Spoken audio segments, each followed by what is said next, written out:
Bismillahirrahmanirrahim. Assalamualaikum warahmatullahi wabarakatuh. Selamat siang teman-teman semuanya. Hari ini kita akan masuk pada topik bahasan mengenai simulasi tapak pada mata kuliah arsitektur berkelanjutan.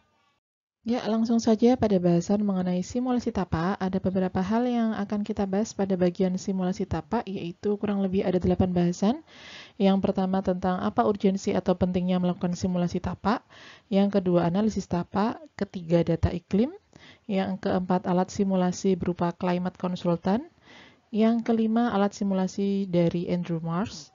Kemudian yang keenam adalah fungsi dari simulasi tapak. Yang ketujuh ladybug tools. Dan yang terakhir adalah referensi yang mungkin teman-teman bisa baca terkait dengan simulasi tapak tersebut. Pada tahapan yang pertama mengenai urgensi untuk kenapa harus melakukan simulasi tapak, kita harus mempelajari terlebih dahulu dalam kaitannya dengan sustainable atau berkelanjutan tersebut dengan mendasarkan pada sumber yang didapat dari amherst.edu.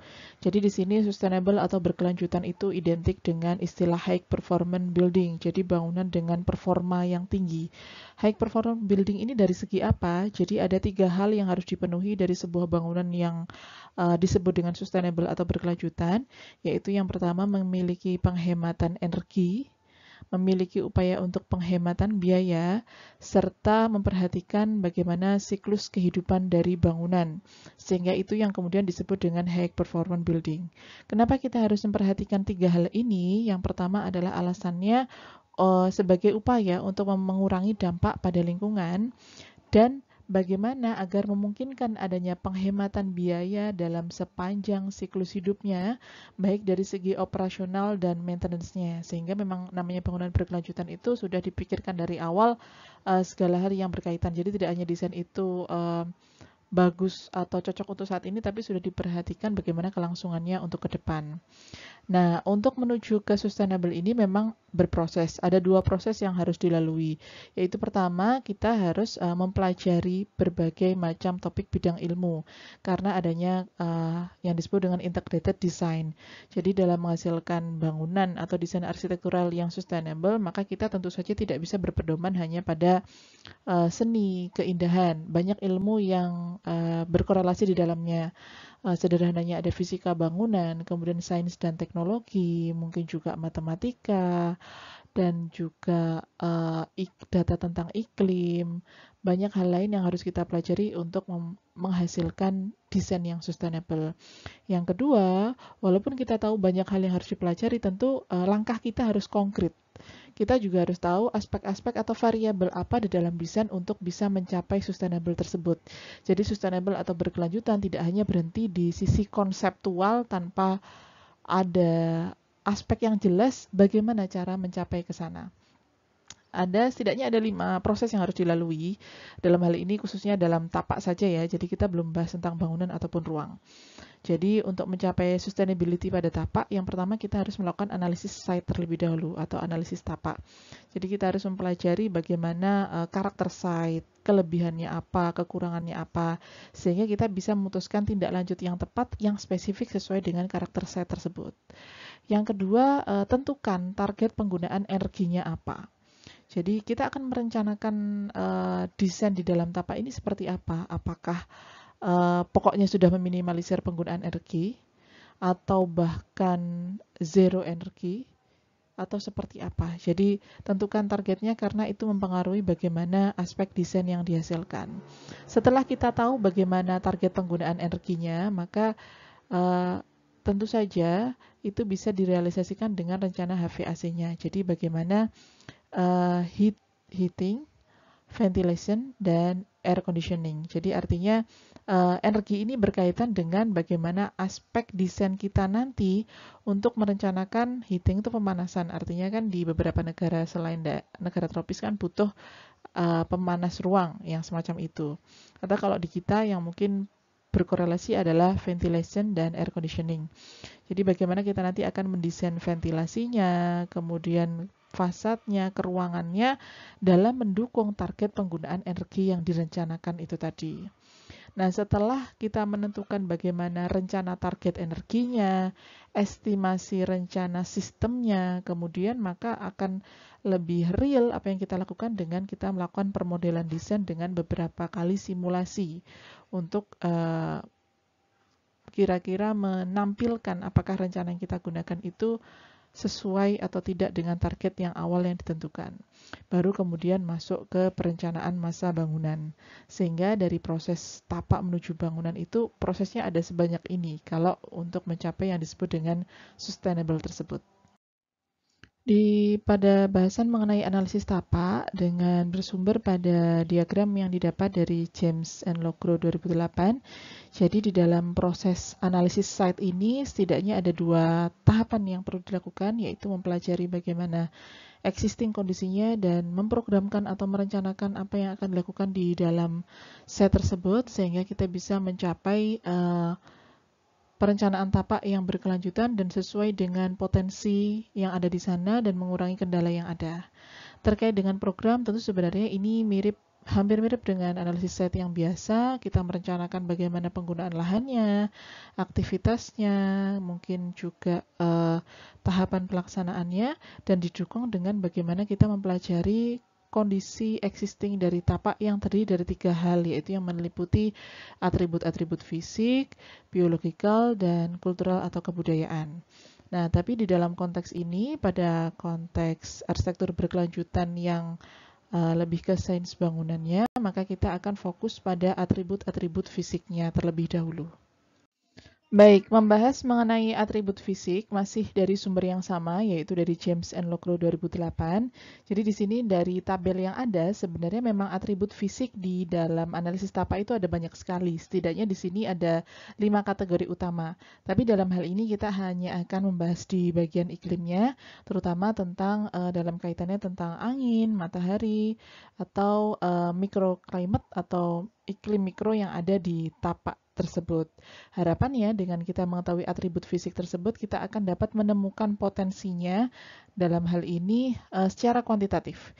Jadi tidak secara kualitatif seperti yang biasanya kita lakukan, misalkan, oh pokoknya tahu matahari itu dari timur ke barat, angin itu berhembus kencang, curah hujan tinggi, dan lain-lain yang sifatnya mungkin kualitatif, tapi di sini kita lebih menekankan pada yang aspek kuantitatif, jadi yang berbasis pada parameter angka secara jelas, yang nanti secara spesifik ujungnya adalah mengetahui secara angka dalam hal suhu, kelembapan, angin, curah hujan, radiasi matahari, di mana iklim-iklim, angka-angka dalam iklim tersebut memang harus dilakukan pengamatan secara berkala. Artinya tidak dalam satu kali pengukuran kemudian itu yang diakui sebagai suhu di daerah tersebut atau kecepatan angin di daerah tersebut, tapi memang nilai rata-rata dari sejumlah pengamatan secara berkala. Setelah tadi kita spesifikkan pengamatan atribut fisiknya hanya pada iklim, sekarang kita akan mencari tahu tentang data iklim. Jadi sebenarnya data iklim itu bervariasi. Ada yang bisa kita dapatkan secara gratis, ada yang harus berbayar. Kalau misalkan kita membicarakan data iklim secara gratis, sebenarnya ada yang sudah tersedia. Tapi memang dari segi konteks lokasinya, memang hanya terbatas pada lokasi-lokasi yang dekat dengan sumber penarikan data iklim, misalnya di area-area yang dekat dengan bandara atau BMKG lokal. Jadi memang tidak, untuk data iklim yang gratis ini tidak bisa secara spesifik ada di kota-kota tertentu yang jauh dari sumber data iklim tersebut. Sehingga kalau memang kita mau menggunakan ini, ya hanya diwakili oleh kota terdekat dari lokasi tapak kita. Ini adalah beberapa sumber web yang bisa kita akses untuk mendapatkan data-data iklim yang sifatnya gratis, yaitu ada Energy Plus, Climate One Building, atau Meteonom. Jadi silakan teman-teman bisa mengakses ke sana untuk mendapatkan data iklim yang dibutuhkan. Baik, kita akan mulai bahas satu persatu dari web yang bisa memberikan data iklim secara gratis, dimulai dari Energy Plus. Jadi ini kurang lebih tampilan muka halaman dari web Energy Plus. Di sini langkah pertama setelah kita mengakses dari web Energy Plus ini sendiri, kemudian bisa kita klik di bagian weather-nya di sini. Dan selanjutnya tampilannya adalah kurang lebih semacam ini. Dan selanjutnya adalah kita mencoba mencari tahu di mana negara yang akan kita ambil data iklimnya.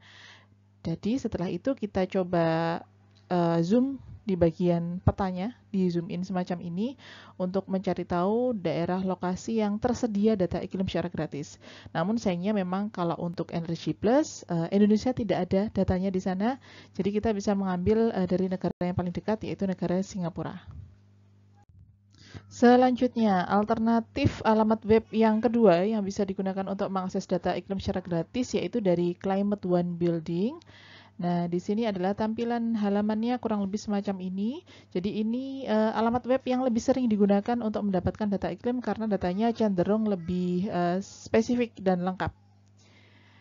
Nah, kemudian di sini pada tampilan halaman Climate One Building ini, kemudian di sebelah kiri ini kan ada beberapa regional area untuk mencari negara mana yang akan kita cari data iklimnya. Nah, di sini kita ada di bagian region 5 yaitu Southwest Pacific. Di sini kalian bisa temukan negara Indonesia di dalam list tersebut.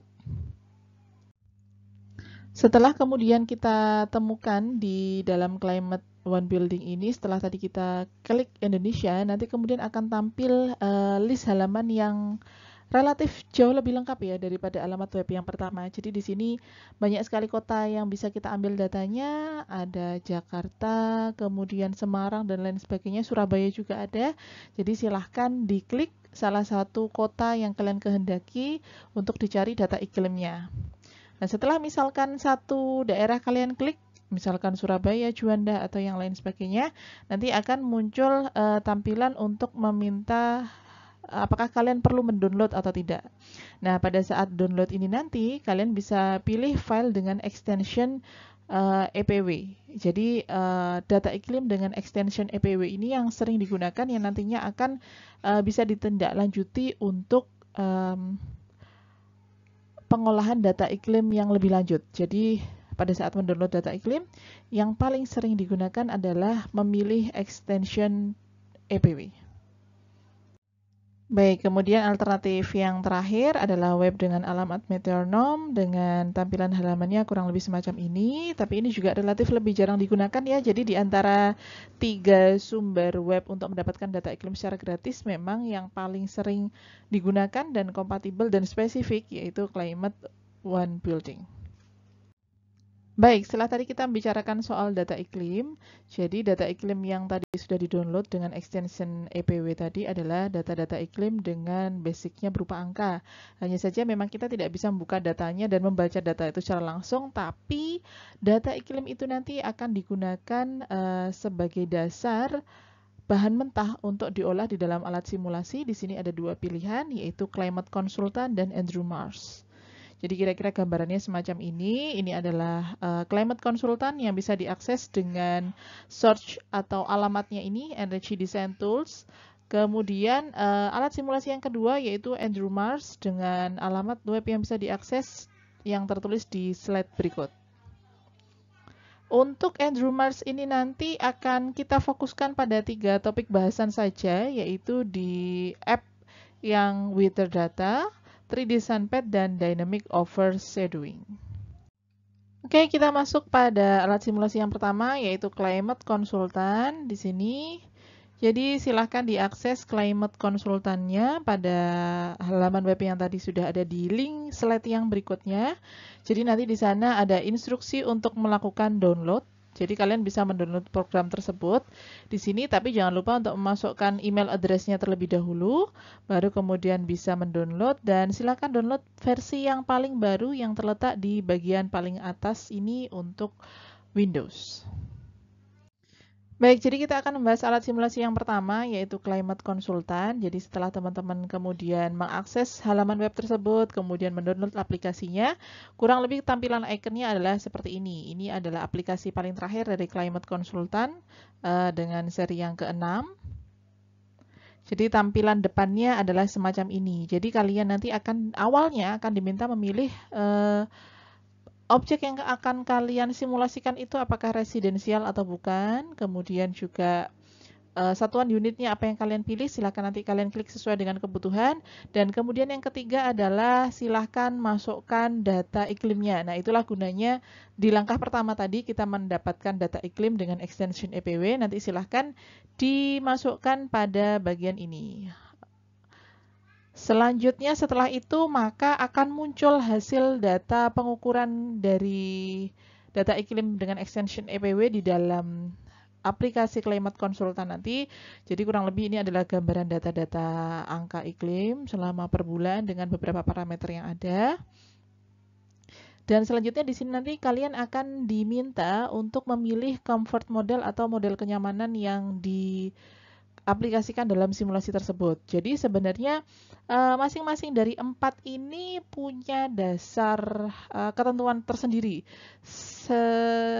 Gampangnya ini tuh semacam seperti SNI-nya. Jadi misalkan aturan standar nasional Indonesia terkait dengan misalkan pencahayaan atau kenyamanan thermal, kurang lebih gambarnya semacam itu. Jadi 4 ini ada penjelasannya masing-masing, tapi untuk sebatas ini kita akan lebih fokus pada kenyamanan yang paling sering digunakan, yaitu ASHRAE standar 55.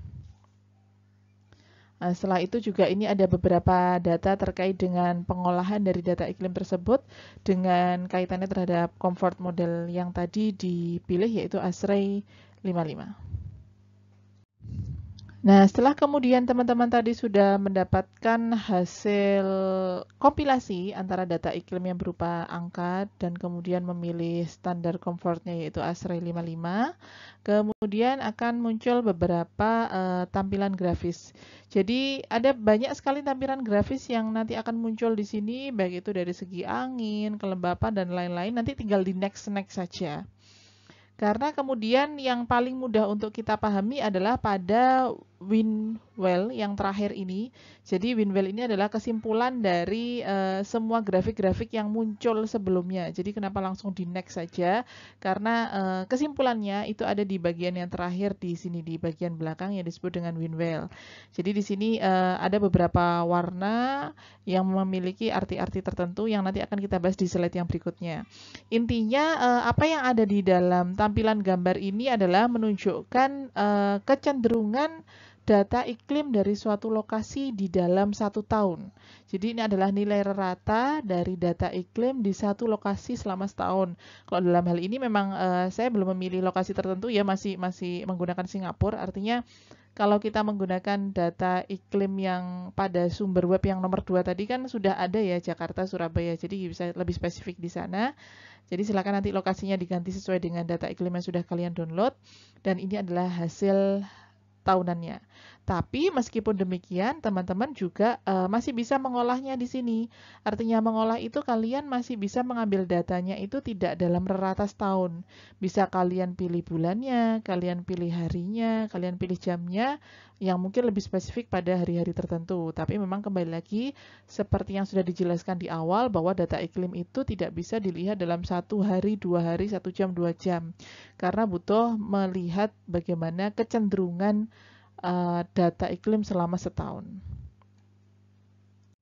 Baik, selanjutnya kita akan coba memahami lebih lanjut tentang arti dari diagram atau chart dari WinWell ini tadi.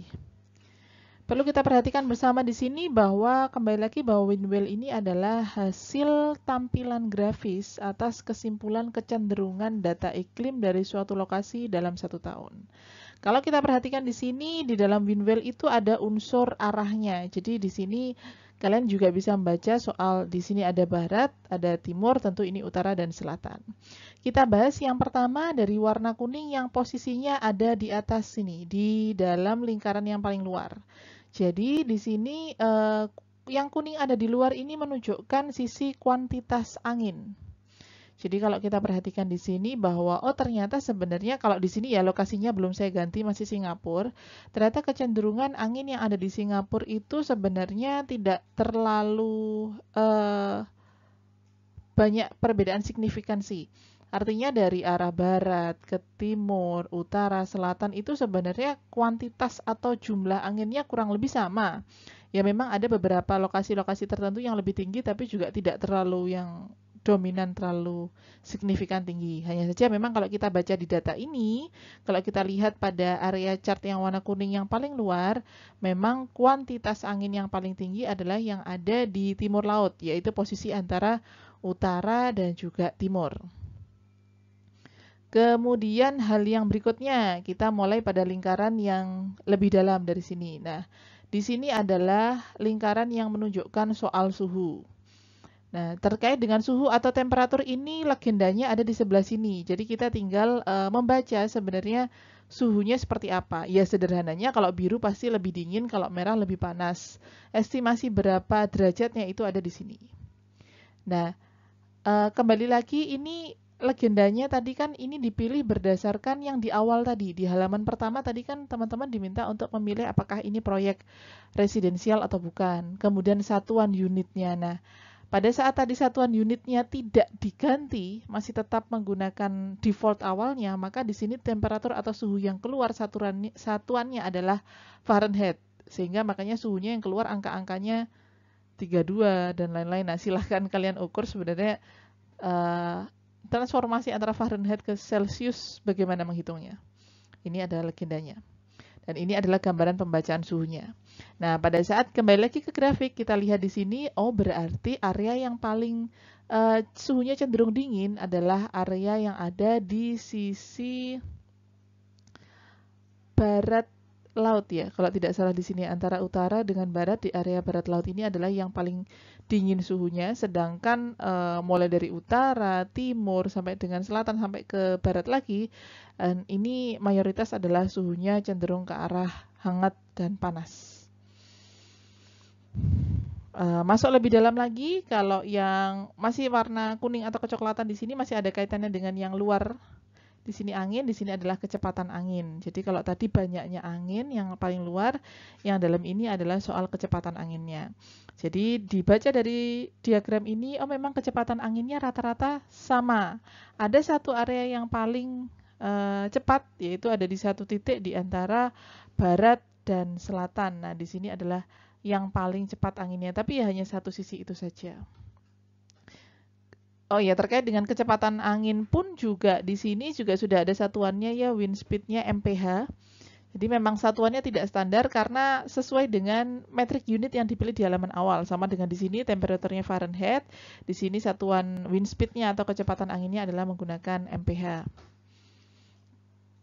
Nah, pada saat misalkan kalian ingin mengganti menjadi satuan yang lebih mudah untuk kalian pahami atau familiar untuk dipahami, kalian bisa menggantinya di icon tombol yang ada di atas, sehingga yang muncul di sini sudah ada apa ya, bisa dikatakan perubahan satuannya, tidak lagi Fahrenheit, misalkan suhu menjadi Celsius, kemudian kecepatan angin tidak lagi mph tapi meter per sekon, sesuatu yang lebih familiar untuk kita kenali. Oh ya, bagian terakhir yang warna hijau ini adalah soal kelembapannya. Di sini kan juga sudah ada legenda arti angkanya. Di sini juga kelembapan yang warna hijau di sini. Jadi apakah relatif kering atau disebut lembab? Semakin hijau tentu saja semakin lembab. Setelah tadi mendapatkan gambaran data iklim rata setahun dari beberapa aspek, setelah nanti di next juga akan ada gambaran yang lain dengan bentukan grafik yang semacam ini. Jadi di dalam halaman grafik yang ini sebenarnya ada semacam anjuran desain strategi yang bisa digunakan sebagai tanggapan atas grafik yang muncul tersebut. Jadi di sini ada beberapa saran apa yang perlu dirubah, apa yang perlu disesuaikan, atau aspek desain apa yang nanti perlu dimunculkan sebagai tanggapan terhadap potensi atau kondisi dari tapak di sini. Ada soal sun shading, ada natural ventilation. Jadi di sini tinggal jika mau tinggal diikuti saran-saran apa yang perlu diadakan sebagai tindak lanjut pada data yang ada. Kalau kita membaca grafik yang di sini, bisa dibilang sebenarnya sebaran data yang tadi muncul di grafik di slide yang sebelumnya tadi ada di titik-titik ini. Jadi sebaran datanya di sini, sedangkan angka ideal kenyamanannya itu ada di garis yang warna biru. Sehingga apa yang kemudian disarankan pada kotak desain strategi di sini adalah dalam upaya membawa sebaran data yang ada di sini menuju pada area yang ada di garis biru itu tadi. Secara lebih spesifik, saran-saran lain yang bisa diberikan oleh climate consultant ini dalam upaya untuk mencapai 100% kenyamanan ya, di sini juga ada beberapa alternatif saran terkait dengan apa yang perlu dilakukan dalam desain untuk bisa mencapai hasil kenyamanan 100% sesuai dengan hasil psychotomatic chart yang ada di dalam simulasi climate consultant tersebut. Baik, setelah kita tadi sudah membahas satu alat simulasi yaitu climate consultant yang basisnya adalah kita tadi mendownload sebuah program untuk bisa mensimulasikan secara grafis dan dari data-data angka yang didapat tentang iklim. Kemudian kita akan masuk pada alat simulasi yang kedua yaitu Andrew Mars. Jadi berbeda dengan climate consultant, kalau climate consultant tadi kita sifatnya adalah mendownload sebuah program, sedangkan alat simulasi Andrew Mars ini basisnya adalah di web. Jadi kita memasukkan data di web sana tanpa perlu mendownload sebuah program, jadi kita langsung melakukan simulasinya di sana. Jadi kalaupun harus mendownload itu download dari hasil simulasinya. Jadi programnya bukan. Kemudian kalau kita lihat tampilan dari Andrew Mars ini sebenarnya web application-nya itu ada banyak sekali di bawahnya. Tapi kemudian terkait dengan simulasi tapak nanti kita akan fokus hanya ke 3 software di dalam Andrew Mars itu, yaitu yang pertama adalah weather data, 3D Sunpad, dan kemudian juga dynamic overshadowing. Sekarang kita bahas alat simulasi yang pertama dari Andrew Mars, yaitu tentang weather data. Jadi sistemnya nanti silakan teman-teman mengakses pada alamat web Andrew Mars dan silakan nanti dipilih di bagian weather data. Nanti hanya tinggal klik launch app-nya ini tadi. Kalau memang misalkan teman-teman ingin mendapatkan data lebih lanjut launch app ini apa, bisa dibaca di bagian read more-nya ini nanti. Jadi pada awal aplikasi ini dibuka, jadi nanti tampilannya kurang lebih adalah semacam ini. Nah, di sana nanti ada icon weather data, silakan nanti dimasukkan data iklimnya masih sama dengan extension EWP tadi. Dan langsung seketika itu juga di dalam web Andrew Mars yang weather data nanti akan langsung muncul grafik semacam ini, yaitu sama grafik simpulan data rata dalam setahun. Jadi di sini ada bulannya, ada jamnya, jadi nanti bisa dibaca di sini. Dan data yang dihasilkan juga bervariasi sesuai dengan data yang kita butuhkan. Nanti di sini ada pilihannya apakah kalian ingin membaca soal suhunya, kecepatan angin, dan lain-lain. Nanti ada di dalam pilihannya di sini. Jadi kalau misalkan teman-teman ingin mendapatkan atau membaca datanya, bisa dipilih di bagian sini nanti data apa yang ingin dibaca. Jadi memang kalau yang climate consultant tadi sifatnya data langsung gabungan data, holistik keseluruhan, ada suhu, kelembapan, angin.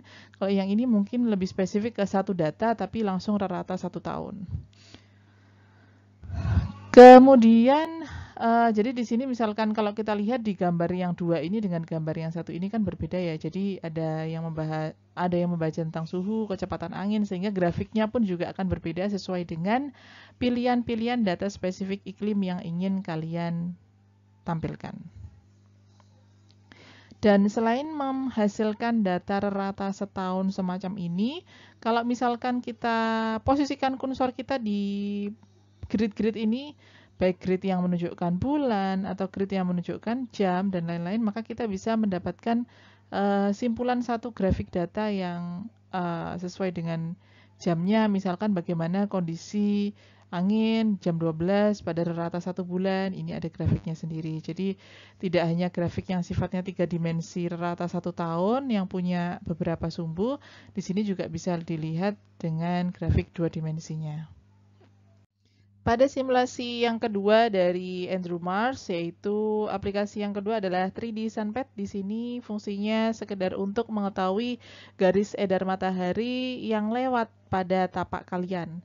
Jadi tampilan dasar awal saat dibuka adalah kurang lebih semacam ini tampilannya.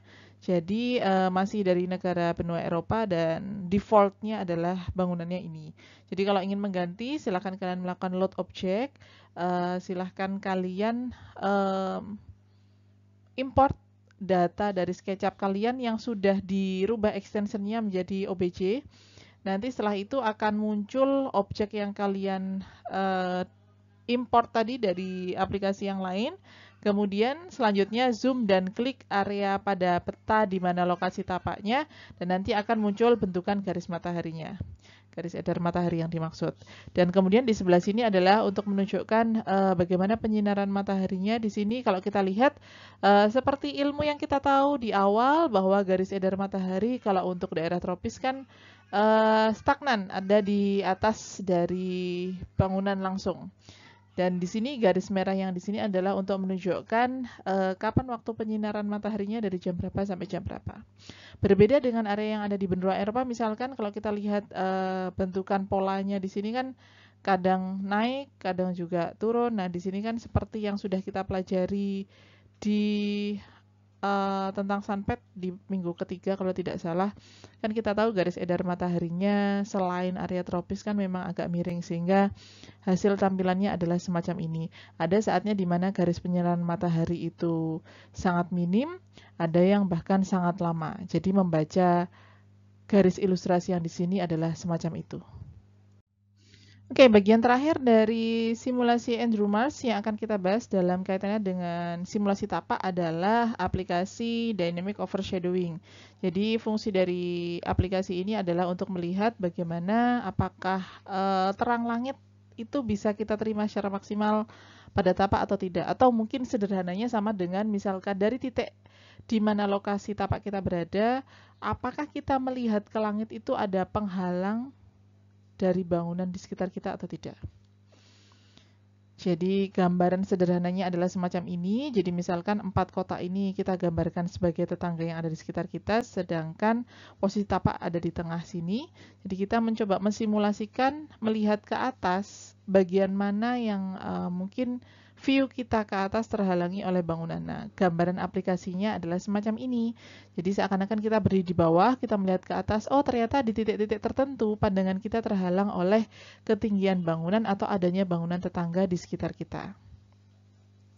Dan tentu saja posisi di dalam aplikasi Dynamic Overshadowing ini ya, posisi dari tapak kita ini yang melingkar ini bisa kita geser kemanapun, ke kiri, ke kanan.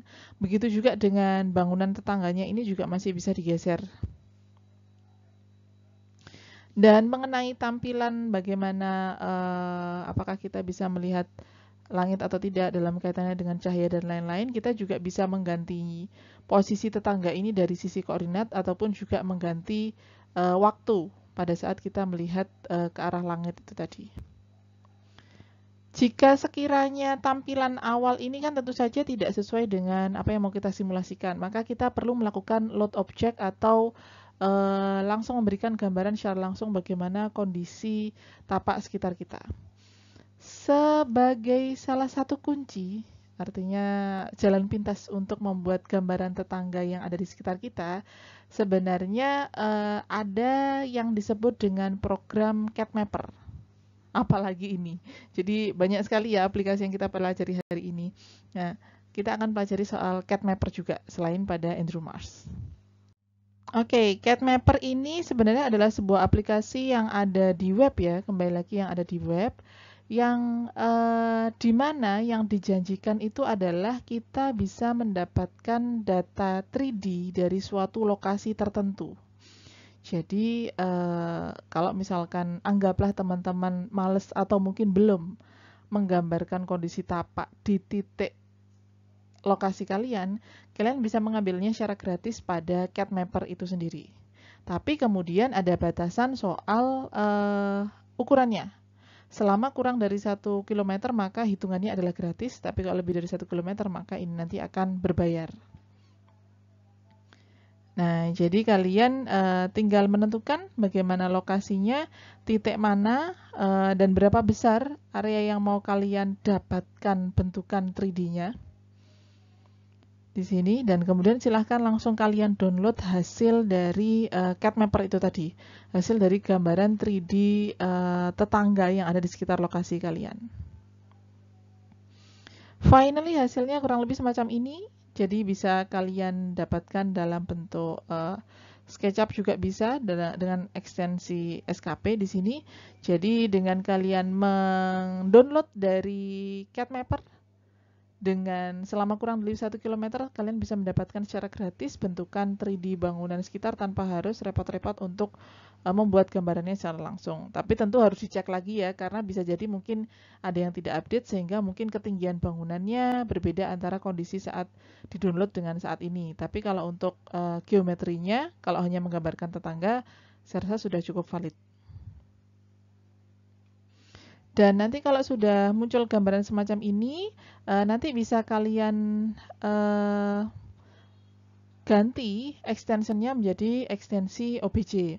Jadi terkait dengan alat-alat simulasi yang ada di Andrew Mars ini, pada saat kalian meload objek, memang hanya menerima extension tertentu. Salah satunya adalah yang berextension OBJ. Jadi diharapkan baik kalian nanti membuat sendiri di SketchUp ataupun mengambil dari CADMapper, silahkan nanti extensionnya dirubah menjadi OBJ. Oke, kita kembali lagi ke aplikasi Andrew Mars yang bagian Dynamic Overshadowing. Jadi pada saat misalkan kita klik di Launch App Dynamic Overshadowing, nanti tampilan defaultnya adalah seperti ini. Maka kemudian dengan kalian melakukan load object di sini dengan extension OBJ, akan muncul hasil yang kalian dapat tadi dari CADMapper itu tadi. Jadi tinggal memakai di sini, kemudian nanti tinggal diposisikan site kalian ada di mana. Posisi set bisa digeser ke atas, bawah, kiri, kanan yang tentu saja nanti akan mempengaruhi hasil tampilan overshadowing yang ada di sini. Bagaimana kita melihat langit ke atas, apa hambatan-hambatan yang ada di sana, akan muncul secara dinamis sesuai dengan pemindahan posisi titik lokasi dari tapak kalian yang terpilih. Oke, bahasan tentang alat simulasi rasanya sudah cukup dengan wakilnya dari dua tadi, Climate Consultant 1 dan Andrew Mars-nya terbagi jadi 3 alat simulasi. Jadi saya rasa cukup ringan untuk mencoba. Jadi silakan nanti kalian coba untuk bisa mendapatkan data-data iklim dan silakan pelajari sesuai dengan langkah-langkah yang tadi disampaikan. Selanjutnya sebenarnya setelah kita melakukan analisis, mencari data iklim, melakukan simulasi, sebenarnya apa fungsi spesifik dari simulasi tapak itu tadi? Jadi masih berdasarkan sumber yang sama dengan yang di awal. Jadi banyak sekali sebenarnya pengaruh dari data iklim ke dalam bangunan. Tapi di sini kita batasi soal faktornya dari soal microclimate dan soal circulation network. Jadi di sini bagaimana simulasi tapak itu berpengaruh cukup besar pada penentuan layouting untuk orientasi matahari, bagaimana kita menempatkan entrance atau pintu, jendela, loading dock, menempatkan inlet dan outlet juga ditentukan dari hasil simulasi itu tadi.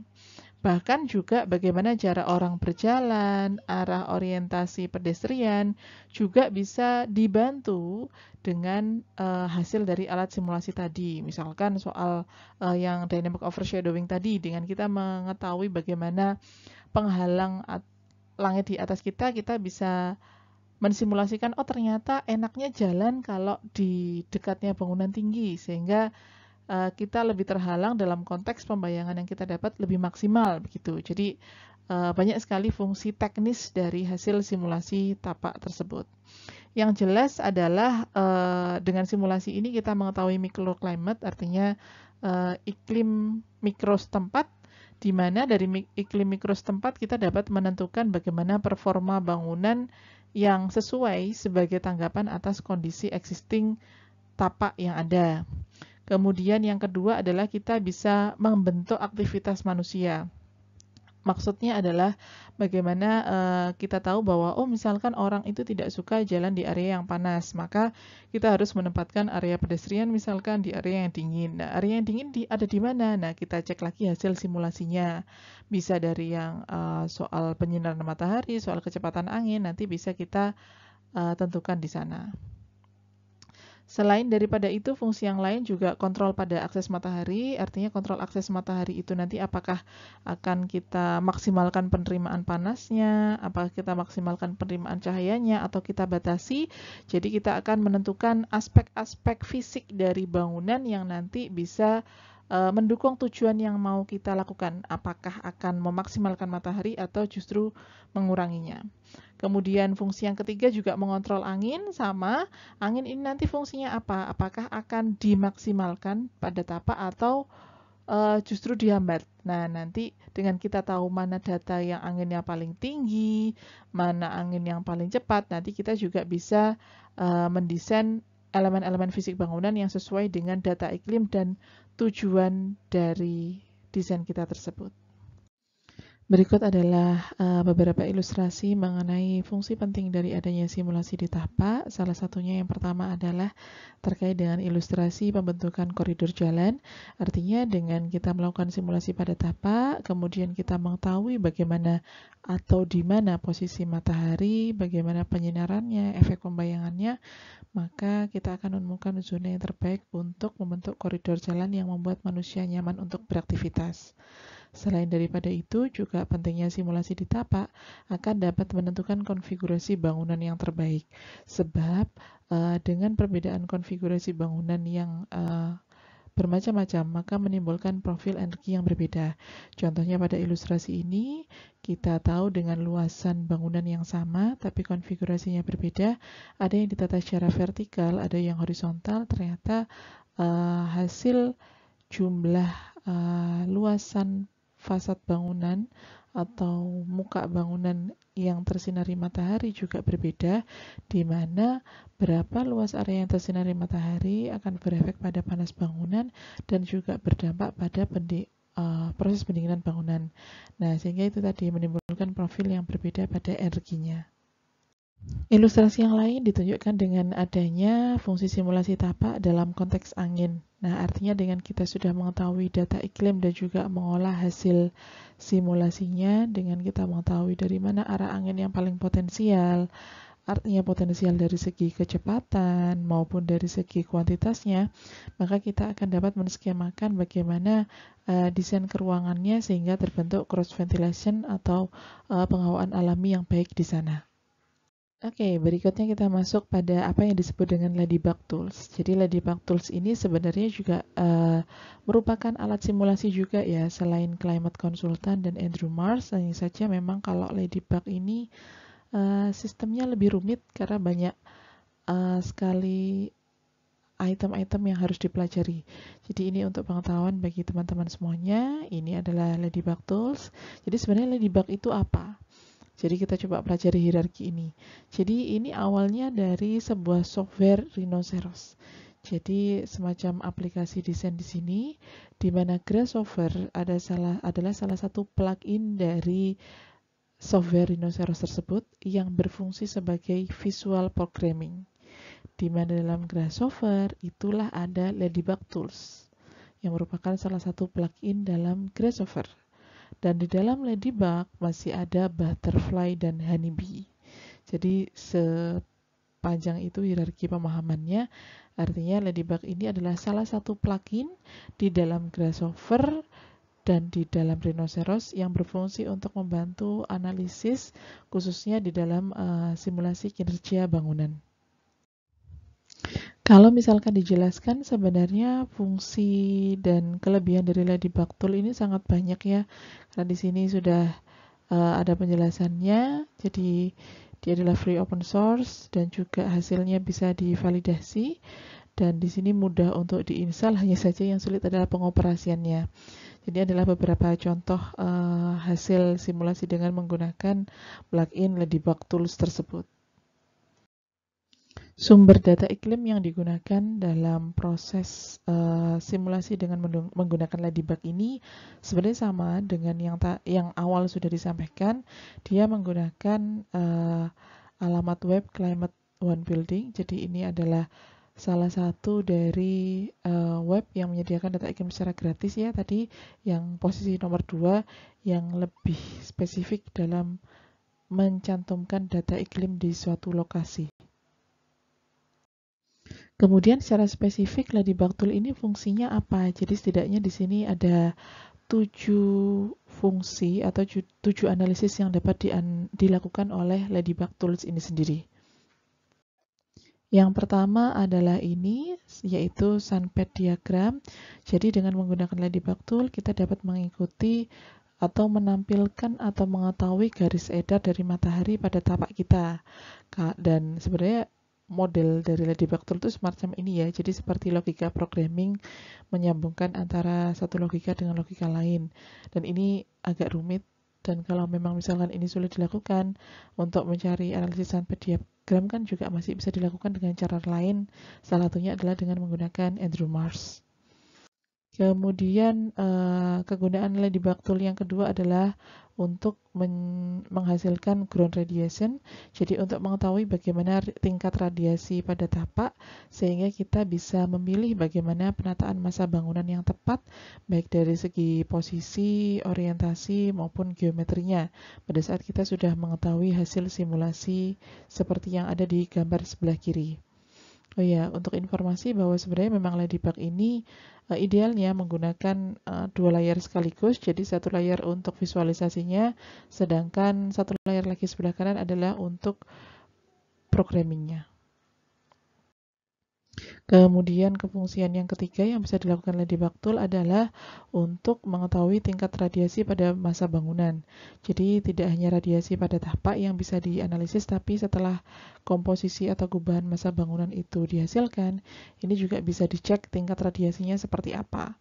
Baik dari segi bentukan geometrinya, ketinggian bangunannya, atau kalau misalkan ditambahkan aditif dan subtraktif, bisa dicek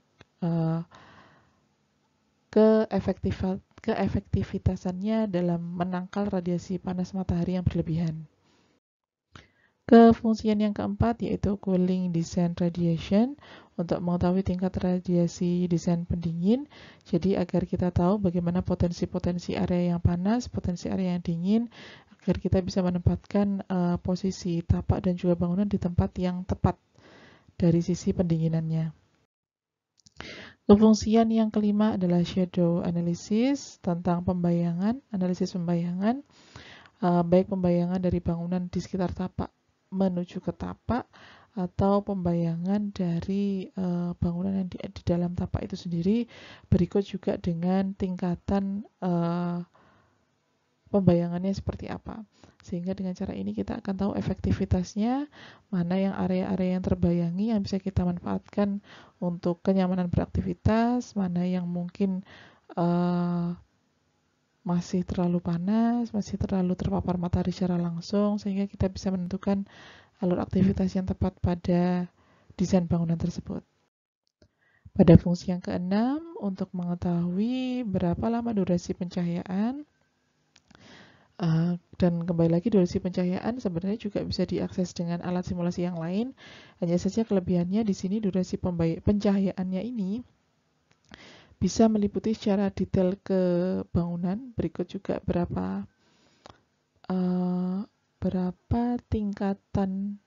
tingkatan secara kuantitatifnya, sehingga bisa dilihat dengan spesifik benar-benar mana bagian bangunan yang sangat maksimal pencahayaannya dari pagi sampai sore, mana yang minim, sehingga bisa dilihat di sini. Dan juga yang terakhir adalah view analysis, untuk melihat bagaimana potensi view dari bangunan ke luar bangunan atau ke sekeliling tapak. Jadi memang banyak sekali fungsi-fungsi dari Ladybug Tools, dan memang lebih kompleks dan lebih detail daripada alat simulasi yang lain, tapi memang tantangannya mengenali tools-toolsnya dari Ladybug, kemudian merangkai programming logika ini juga agak sulit untuk bisa dipahami dalam waktu yang singkat. Oke, bagian terakhir dari materi hari ini adalah referensi. Artinya apabila teman-teman semuanya ingin mencari tahu informasi lebih banyak tentang bagaimana mendesain tapak, artinya tidak hanya dalam konteks simulasi ya, teman-teman bisa membaca referensi berikut dari 3. Ada yang dari Wiley, ada James and Luck, ada juga yang buku dengan judul Design and Construction of High Performance Homes. Jadi silahkan nanti bisa di search, dan ada juga versi e-booknya, jadi silahkan di download di webnya.